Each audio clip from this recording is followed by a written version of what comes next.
Okay, what I'm going to do now is show you how to field strip the weapon for cleaning, etc., etc. This is not a detail strip, but this will get you to the point you can easily clean the weapon. First thing to do is, again, compress the buffer, push the button, pull the buttstock off.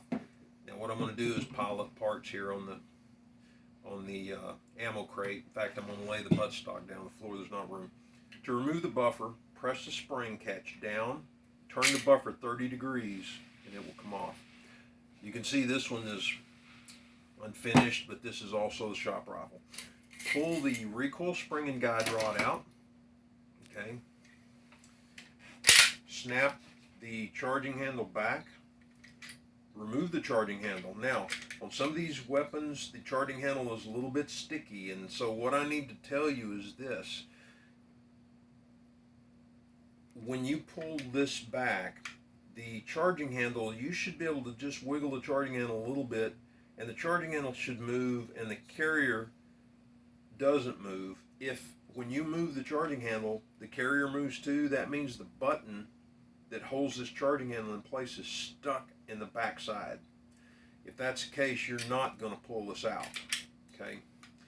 If that happens, then what you can do is reinstall the buffer without the recoil spring, stand it on its end, and tap, tap, tap, however many tap, tap, taps it takes to get this to where it'll wiggle independent. And you can tap it hard.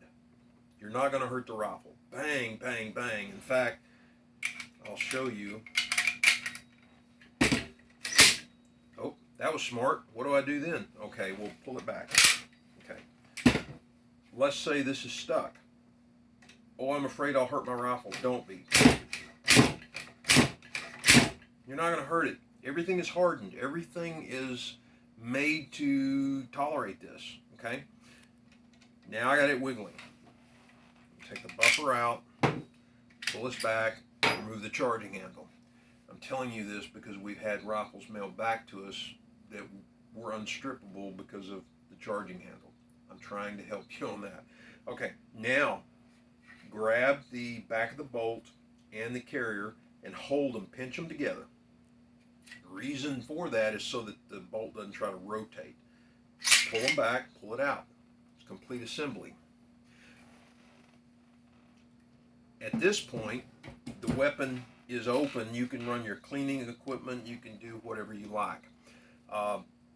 If this rotates, then it'll be in this position. In order to reinstall it in the rifle, I'll show you that in just a minute. All right, we have it stripped. Let's say you strip it, you clean it. Now we're going to put it back together. You rotate the bolt back on, okay? Hold them together. Now, you need to pinch them together to make sure that this bolt is down on that carrier. It's possible to rotate it and have it look correct, but it's not down on the carrier and it's not going to go in the two holes. Pinch them together. Now, this is the gas piston, stainless steel. It's not tremendously hard. If you jam this down in there against the sear, you're going to jack this up and the gun is going to be out of operation. Be careful. When you reinstall this, run this in place, come up. Oh, I'm against the sear and we haven't even got the bolt in. Pull the trigger. It drops the sear. Push things in and play with the trigger because you also have to clear the disconnector. So as you're pushing this way, you're playing with the trigger. It'll finally snap past all of it. You know you're past all of it because the gas piston is about to the front of the trigger guard.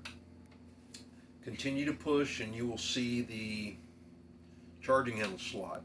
Now there's something in the charging handle slot. What the heck is that? That's the button that locks it in place. If it is in that position, you can't put the charging handle in. So you can either tap it and the button will drop back, or you can take a little screwdriver and pull it back or whatever. But now that you have the charging handle window open, put the charging handle in, place it all the way in. This needs to, if you listen, you can hear it snap down all the way. If you don't get it in all the way and you run this forward, first off, it's not going to run forward because the swelled area that engages the carrier is too big to go in the slot. So in order to get this forward, you're going to have to make sure and get it all the way down. It's almost even across the top. There's a number of things you can look for, but get it all the way down. Then when you push it forward, you can push it all the way forward if you want to. Insert the recoil spring and guide rod. Now, you need to make sure that this is all the way down. Owners of the Type 2 will tell you. If this is not all the way down, when you put this together and it pushes that button forward, that button will not engage the charging handle. You will think it's together properly, but when you yank back on the charging handle is going to come off in your hand and probably gouge the handguard. So just make sure that when you put this in place, that this is still down, that this says it fully engaged. Then, this is a freely movable part, and it is much too little. It only fits once it gets in about here. So what you have to do is you button to button, and you push it and you wiggle it and get it in, twist it 30 degrees, and you're there. Then it's simply a matter of sliding the buttstock back on. When it's almost on, make sure that it's engaged in the hole. Pull it till it snaps, and you're ready to go again. It's a good idea always to make sure the weapon will charge freely after you assemble it to make sure everything's together right. And that's pretty much it. Next, I'm going to show you how to take the bolt off the carrier to clean that.